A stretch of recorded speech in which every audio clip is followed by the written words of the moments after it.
All right, so let's dive into an album that was one of my most anticipated albums of the summer, and it's coming in right at the end of the summer. So, yeah, let's dive into it.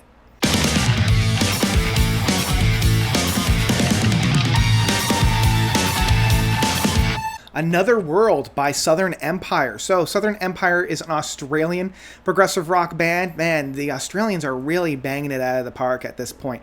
They formed back in 2014. They put out their self-titled debut album in 2016, and then followed it up with one of my favorite retro prog albums of 2018, with Civilization. I constantly spun that past year, and I still listen to it. Like, in preparation for this album review, I had actually gone back and re-listened to this album, and it still slaps. Like, it still knocks it out of the park. I friggin' love it. So who do we have on this album? We have Holton on vocals, Cam Blokeland on guitars, Sean Timms on keyboard, Jez Martin on bass, and Brody Green on drums, with a few individuals coming in and helping them out with saxophone, flute, and percussion. So coming into this album, upon first couple of listens, I was pretty disappointed. And I think part of that was because I had such a high bar for this album because of Civilization being one of my favorite albums of 2018. So I had to really temper my expectations afterwards. You know, I had to let it sit with me for a little bit. I had to digest it for a little bit, and then I return. And it's definitely my definition of a grower album. This is one that took me a while to get into, even though there are a few moments on here that really stood out right from the beginning. And the first one of that was Hold On To Me, more of the ballad track on here, the third track. This one was an immediate hit for me. I really loved the more soaring aspects of it. It felt like what all ballads kind of aspire to be, especially within the progressive rock movement. I always feel like whenever we're getting into a ballady territory, it leans on being more cheesy and less being more sincere. And I feel like Hold On To Me at least had that sincerity aspect to it. It's also very catchy. It's very memorable. It's one of the few motifs that was immediate after I listened to it. Like, I was like, that's a tasty track. That's a very, very good one. And this album also has, we'll say, 3 longer tracks. The second track of Face the Dawn, the fifth track of Moving Through Tomorrow, and the big standout track of White Shadows. Kind of like each one of these are over 10 minutes. Moving Through Tomorrow just past the 10-minute mark, Face the Dawn at 12 minutes, and the White Shadow being 19 minutes. And each one of them have their own ebbs and flows. They all have their big moments on there, but it wasn't quite as immediate as those big epics that we had from Civilization, their last album.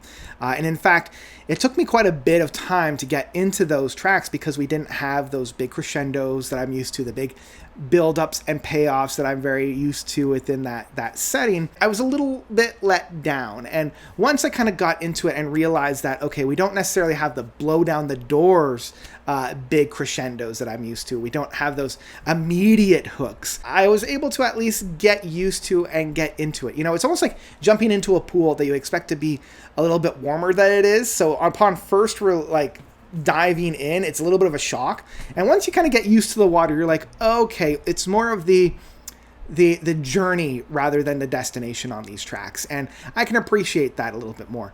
The only downside to that is that these tracks aren't immediately memorable, and because they're a little bit of a longer ask, it's a little bit harder to get into. Now, that being said, there's still a few tracks on here that I still enjoy. The opening track of Reaching Out does a really good job of hooking the audience right away. Like, I love the bowstring guitars. I love the swelling keyboards on here. The two work really well hand in hand. It's meaty. It's got its hooks in me, and it consistently wants me to come back to it. So I'm always left with that song with a very, very good impression, which then leads me into the first of the big tracks of Face the Dawn, which on the actual journey of itself is very good, but I had to kind of take my mindset out of my usual prog epic to realize this doesn't have that big crescendo at the end. I just have to kind of enjoy it. So that by the time we get into the third track of Hold On To Me, I'm getting ready for that ballad. I'm getting ready for that kind of really anthem-y feeling about that.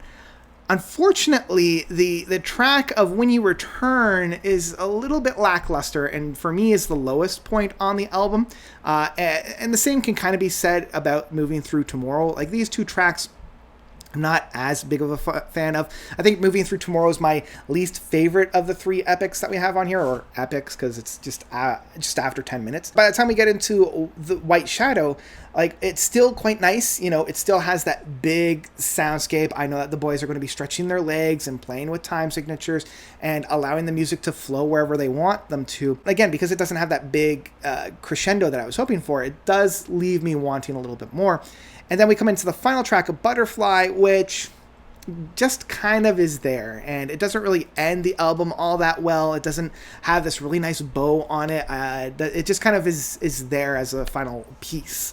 So that being said, the more I do listen to this album after the initial letdown, the more I've actually enjoyed this. You know, this is one of those grower albums. I feel as though if I put this on the shelf, let it percolate for a little bit, and then revisited it, I'll probably have a really, really good time with it. And I'm really hoping that that's going to be my experience with this. You know, this is going to be the kind of album that I put on the shelf, I think about it, I return to it, and I still get something really, really fun and really good out of it. And that really is what a progressive rock album should be. Like, a progressive rock album should challenge my expectations upon the first couple of listens, and then I finally get into it, and I finally get all those ideas kind of percolating for me.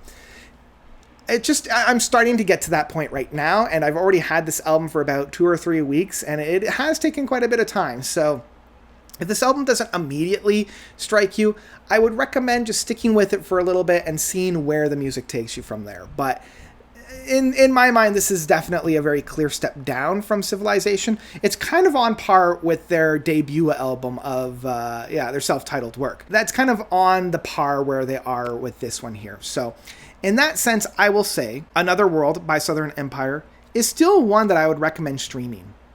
You know, this is one that I would recommend checking out. It's a really good, retro prog with quite a bit of symphonic sounds to it.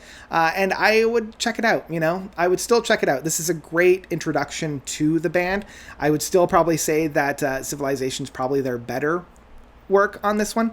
But I still had a really good time with this one, and I think you guys would too. So it's a light recommendation is what I'll say. It's a light recommendation. You can't do too much worse.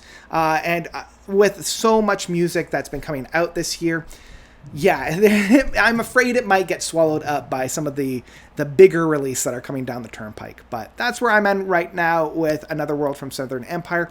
Where are you guys with this album? Do you love it? Do you hate it? Whatever you thought, please let me know by commenting down below.